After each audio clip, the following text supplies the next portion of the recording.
সুপ্রভাত। মনের ঘরে টুম্পার সাথে একটি ব্লগে আপনাদের স্বাগত জানাই। কেমন আছেন আপনারা? আশা করি খুব ভালো আছেন, আমরাও বেশ ভালো আছি।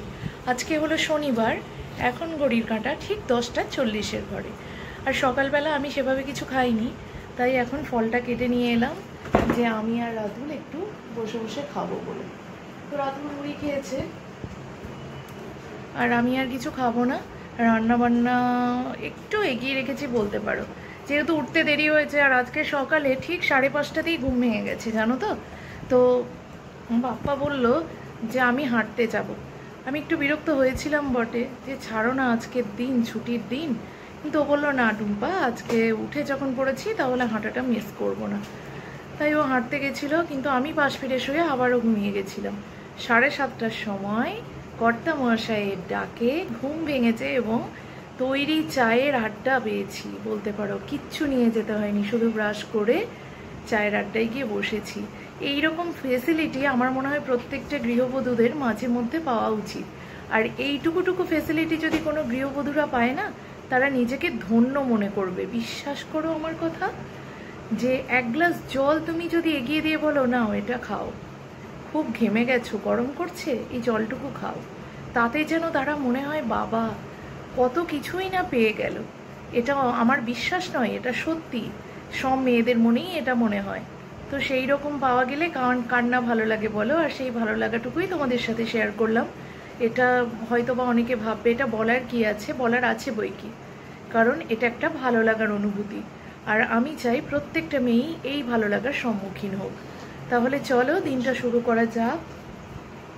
ফার্স্ট আপেলটা দিয়ে শুরু করি। ফ্রুট খেতে আমার খুব একটা ভালো লাগে এমনটা না, কিন্তু শরীরের উপকারিতার জন্য ভালো লাগে। আর সব থেকে বিশেষ একটা ব্যাপার হচ্ছে, রাতুল কিন্তু আপেল খেতেই চাইতো না, তাই তো? ছোটবেলায় একবার আপেল খাওয়ার পর ওর শরীরটা একটু খারাপ হয়েছিল, মানে বমি হয়েছিল। আর বমির সাথে আপেলের খোসা সমেত আপেল বেরিয়েছিল। সেই কারণে ও ভয় পেত না কি হতো আমি ঠিক বলতে পারবো না, তো সেই কারণে খেত না। ইদানিং দেখছি আবার ও আপেল ভক্ত হয়ে গেছে, তাই না? কি গো বাবা বলো, সেটা ভালো লাগে? এখন আবার ও নিজে বলে যে রোজ একটা করে আপেল খাও, মানে হ্যাঁ আমার তো ঠান্ডায় মরে যাচ্ছি, ডক্টরের কাছে তো এখন স্কুলে গেলেও না বলে মা আপেল আছে, তাহলে একটা আপেল দিয়ে দাও, ব্যাস, আর কিছু লাগবে না।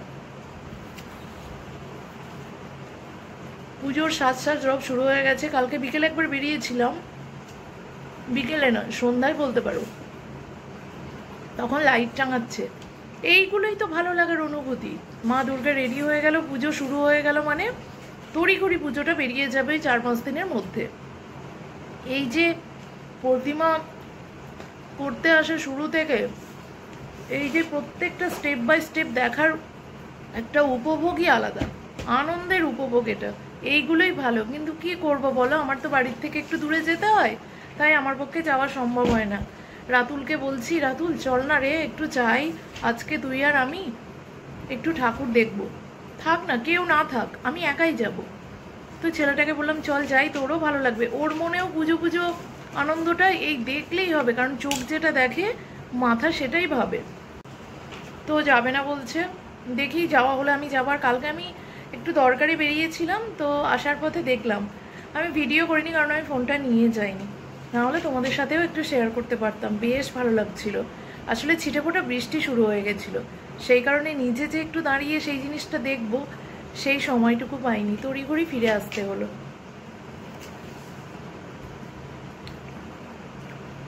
আর আমার বাড়ির ওখানে একদম বাড়িতে মানে একদম বাউন্ডারি ওয়াল আর মন্দিরের ওয়াল একদম এক, তো সেই কারণে সবটুকু ছোটোর থেকে উপভোগ করে এসেছি মনে হয়।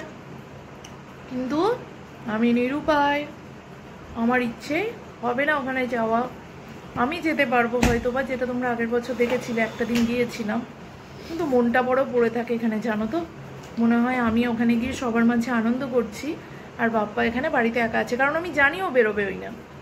তো বাড়িতে একা একাই ছিল, বেরোয়ও নি, বললো তোমাদের সেই তুলে দিয়ে এসেছি ট্রেনে আর এই বাড়ির মধ্যে। তখন আর আনন্দটা আনন্দ থাকে না ভাই, বিষাদে পরিণত হয়েছে। তাই এবারে বললাম যাবে একটা দিন, চলো না গো ঘুরে আসি।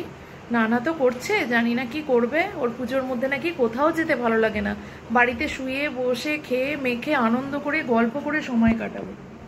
কি দিলি ওটা? ওর নাকি সেটাই ভালো লাগে, তাই আমরাও সেটাই ভালো লাগাবো। আমার ছেলে হয়েছে পুরো বাবার মতো, পুরো। হ্যাঁ, মামার বাড়ি যেতে চায়, কিন্তু বাবা গেলে যাবে, না হলে বলছে না বাবা তোমাকে একা রেখে যাবো না। আর ওই যে পরীক্ষা আসছে না সামনে, ওই পরীক্ষা মাথায় ঢুকেছে, ওই কারণে দিদিভাইয়ের বাড়ি জোর করে নিয়ে গেলাম, কিন্তু এসে যাকে সেই, কোনো লাভ হলো না। তো হ্যাঁ, ফলাহারটা করে নি, আবার রান্না করতে হবে, যে দুপুরে তো আর ফলাহার দিয়ে হবে না। সাধু সন্ন্যাসীরাই ভালো ছিল তাই না, আগেকার যুগে এত রান্না বান্নার চাপ ছিল না, যেদিন যা জুটতো খেত, ফলমূল পেত খেত, ফলমূল খেয়েই তো মনে হয় কাটিয়ে দিত। এক আধ দিন যা একটু চাল জোগাড় হতো, সিদ্ধ ভাত বানিয়ে খেয়ে নিত। বাড়ির বউদের কষ্ট ছিল না আমাদের, অবশ্য ওনারা তো নিজেরাই রান্না বান্না করতেন। আর আমাদের রান্না করতে, খেতে, তার জোগাড় যন্ত্র করতে যে টাইমটা নেয়, মানে খাওয়ার সেই টাইমটা নেয় না, তার রান্নার পারিপার্শ্বিক আয়োজন করতে যে সময়টা আমরা ব্যয় করি, খেতে সেই সময়টা ব্যয় হয় না, তাই না বন্ধুরা? কি করব, সারা দিনের সংসারের মূল কাজ হচ্ছে রান্না করার, খাওয়া, খাওয়ার জন্য রান্না আর কি, এটাই বলা। বসে থাকতে পারছিস না, আর এটা খেয়ে নে, এনেছি যখন দিয়ে চল, গিয়ে শোগা। ভালো না লাগলে এখানে বসে থাক, ফলটা খাওয়া, দিয়ে গিয়ে শোক, পড়তে হবে না, ছুটি রয়েছে তো। আরে শরীর খারাপ হলে রেস্ট করতে হয় বোকা, সেইটাই বলছি, একটু রেস্ট করা। পেয়ারাটা খা, মুখে স্বাদ আসে। মুসুম্বিটা খাবি বাবা, এই বোটটা সরা, বোটটা সরা। কি রে,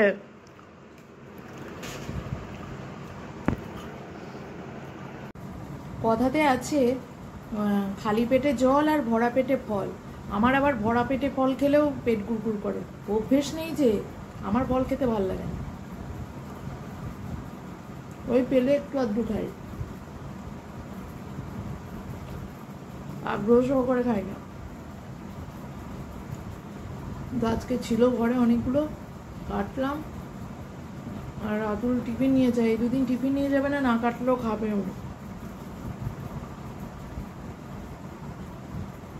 আর আমি খালি পেটে ফল খাচ্ছি, বুঝলে? এটা হচ্ছে আসল কথা। বলতে গিয়ে কতবার আটকালাম বলো তো। মুসুম্বিটা আগে খাই আমি, তারপর পেয়ারা খাই। এই দেখ রাতুল, তাকা আমার দিকে, মৌসুম্বির এই দিকে তাকা, এই দিকটা, এই লেবুর এইটা দাঁত দিয়ে পুরো চেপে তুলে খাবি, কারণ এইগুলো খাওয়াটা খুব ভালো, শুধু রসটা নয়, বুঝলি?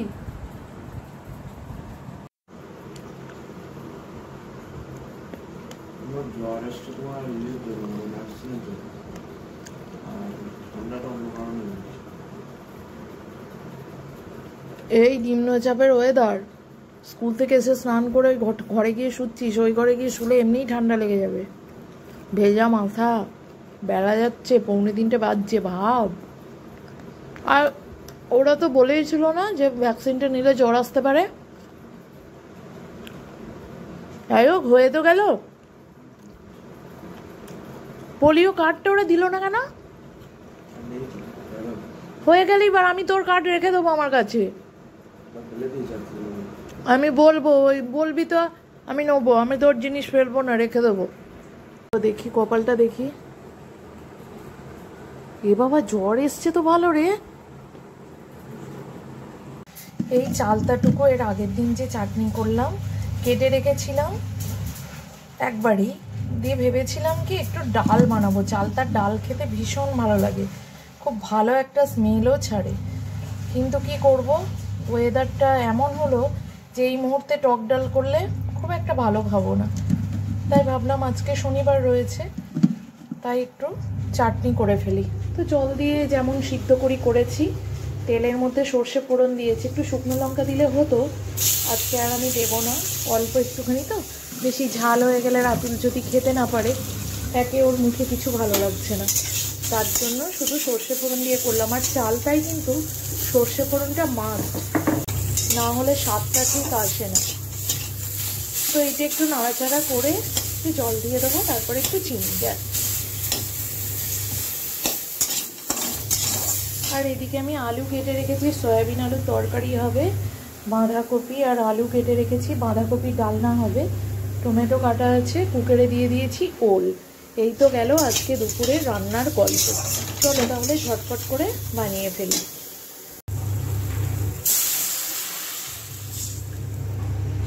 আর এদিকে দেখো কাঁচা কাটতে দিয়ে দিয়েছি। রাতুল শুয়ে আছে ঘরে। রান্নাবান্না কমপ্লিট, বাসন ধুয়ে নিয়ে এখানটা আবার মুছে নিয়েছি, রান্নাঘর সব পরিষ্কার। ব্যাস, চলো এবার দেখাই ফাইনাল লুক রান্নাবান্নার। আগের দিনের টক আলু মূলোর রয়ে গেছে। ওল ভাতে সর্ষে শুকনো লঙ্কা ভালো করে পোড়া পোড়া করে পুড়িয়ে নিয়ে মানে ভেজে নিয়েছি, দিয়ে ওল ভাতে মাখা। এটা বাপ্পা একদমই পছন্দ করে না, তাও আজকে আমায় তাড়াহুড়োর স্বার্থে করতে হলো। চালতার চাটনি, বাঁধাকপি আলুর ঘন্ট, আর সয়াবিন আলুর তরকারি। আর দাঁড়াও, এখানে রয়েছে আগের দিনের কলাইয়ের ডাল। এই পড়িস না পড়িস না পড়িস না। আর নিচে রয়েছে ভাত, হ্যাঁ পড়ে যাচ্ছে, তুলছি না। ঠিক আছে, আজকে দুপুরের মেনু এইরকম ওল ভাতেটা খেতে আমার বেশ লাগে, কিন্তু বাপ্পা আবার একদমই খেতে চায় না। ও কাঁচা লঙ্কা সর্ষে বাটা দিয়ে লেবু চিপে খেতে বেশি পছন্দ করে। রান্নাবান্না আমার কমপ্লিট। এখন ঘড়ির কাঁটা 1টা বাজতে 2 মিনিট বাকি আছে, আর আমার রান্নাবান্না সব হয়ে গেল। তাহলে চলো এখন ছেলের কাছে গিয়ে বসতে পারবো। আর ছেলের শরীর খারাপ মানে মা মা করে ডাক দিয়েই চলেছে। চলো দেখি ছেলের অবস্থাটা। দেখবে ওই যে আমার ছেলে ওইভাবে শুয়ে আছে ঢাকা দিয়ে। আর শরীর খারাপ মানে কনস্ট্যান্ট। ওমা তোমার হলো, এ মুখ ঢাকা দিয়েছিস কেন? মুখ খোল। কি রে? আরে মুখ খোল, মুখটা খোল। ফ্যানটা তো ওইভাবে শুয়ে রয়েছে। এখন ছেলের কাছে একটু বসবো, মাথায় একটু হাত বুলিয়ে দেবো, কারণ বারবার ডেকে চলেছে। আমি রান্না না সেরে আসতে পারছিলাম না। তো চলো এখন একটু বসি। দুধ দিয়ে যাইনি এখনো, বাপ্পারও আসতে দেরি হবে বললো। তো এখন অনেকটা টাইম আমি ছেলের সাথে কাটাতে পারবো। দুধ চা, বিস্কিটে ডুবানো, এই তো ভাল লাগছে নে।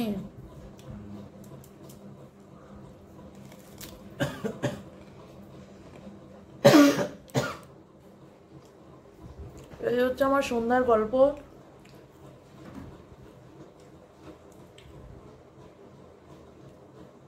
Good evening friends. এখন বাজছে ঠিক 6টা 7, আর আমি চা আর বিস্কিট নিয়ে বসে গেছি। খেতে বেশ ভালোই লাগছে। আর বাইরে ঝিরঝির করে বৃষ্টি পড়ছে। ঝিরঝির না বন্ধুরা, এই রে এতেই বলে গো কাউকে বিশ্বাস করতে নেই। হাত থেকেই বিস্কিটটা পড়ে গেল, তাও শক্ত বলে গললো না। নিজেকেও বিশ্বাস করতে নেই। আমার ছেলে বলে দিয়েছে নিজেকেও বিশ্বাস করতে নেই। দে না বিস্কিটটা, দে না বার করে। তো বাইরে মাঝে মধ্যে ভালোই জোর বৃষ্টি আসছে, আবার মাঝে মধ্যে একটু কম।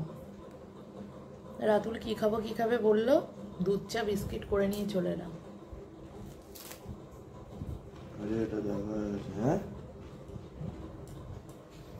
এই বিস্কিট খেতে গেলে যেমন আওয়াজ হয় মুখ তেমনি ফুলে যায় একেবারে, তাই না বন্ধুরা? আর এইরকম বৃষ্টির ওয়েদারে চা খেতে বেশ ভালোই লাগে। তারপর যদি হয় চায়ের মতো চা, ফোটানো জল না হয়। এ বাবা চাটা ঠান্ডা হয়ে গেল। তো সেটাই চলছে। তাহলে বন্ধুরা সন্ধ্যাবেলার গল্প মোটামুটি আমার এখানেই শেষ। দুধ জাল দিয়ে দিয়েছি, আর রাতে রুটি হবে না। আর রাতুলের এই পড়ার জায়গা নিয়েই হচ্ছে আমার সন্ধ্যাবেলার গল্প। এত ঘুম দিয়েছি মা ছেলেই, ঘুম থেকে উঠে কেবল ফ্রেশ হয়ে সন্ধ্যাটা দিয়েছি। চুলটুকু আঁচড়াইনি, পুরো এলো মেলো, দেখছো? পুরো এই যে উঁটুলি করে আমার যেটা হয় চুল টিকিতে জড়িয়ে রেখেছি। বাবা চা কিন্তু ঠান্ডা জল। এই গাটা দেখি, এখনো গাটা ছ্যাঁকছ্যাঁক করছে রে। তো বন্ধুরা, এখন ঘড়ির কাঁটা 9:05, আর ছেলে অসুস্থ হলে মায়ের ভাল লাগে না। আমি রান্নাঘরে চলে এসেছি, বেশ কিছুক্ষণ হলো, আর বসিয়ে দিয়েছি ভাত। ভাত প্রায় হওয়ার দিকেই চলে এসছে। আর খুব সুখবর পেলাম একটা ভালো, আমার বাবা আসছে কালকে, বাবা আর ভাই আসছে, মানে কাকুর ছেলে। তো সেটা শুনে বেশ ভালো লাগছে। আর বাবা আসবে সেটা বলতো না, জানো তো। দিয়ে মা তারপর ফোন করে বললো, বলো ওকে কাকুর ছেলে বাবা দুজনেই আসছে। তাই আবার মা বলে দিল। তো চলো, কালকেরটা কালকে দেখাবো। আর মনটা তো খুশি খুশি অবশ্যই লাগছে, কিন্তু থাকলে পরে আরও ভালো লাগতো। ওরা আবার বলছিল কি থাকবো না, একটু না থাকলে আমার ভালো লাগে না। চলো, বাপ্পা বাড়ি চলে এসছে।